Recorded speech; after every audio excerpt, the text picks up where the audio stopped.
বনানী থানা স্বেচ্ছাসেবক দলের পক্ষ থেকে সকল নেতৃবৃন্দ,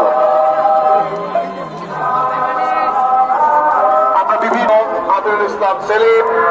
আরিফুর রহমান, আহ্বায়ক অ্যাডভোকেট আলামিন, সদস্য সচিব মোস্তাফিজুর রহমান, ভাষা নারী মুক্তি পরিষদের শাহানা বেগম, ভাষানী কৃষক পরিষদের পক্ষে পুষ্পস্তবক অর্পণ করবেন মোহাম্মদ হাশেম আলী ও মোহাম্মদ রাসেল। ভাষানী যুব পরিষদের পক্ষ থেকে পুষ্পস্তবক অর্পণ করবেন শফিকুর রহমান মিঠু এবং অন্যান্য গণপ্রজাতন্ত্রী বাংলাদেশ সরকারের পক্ষ থেকে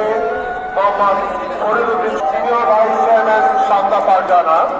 vice chairman doctor Ruzahar Mira, সম্মানিত সদস্য মনোয়ার সহ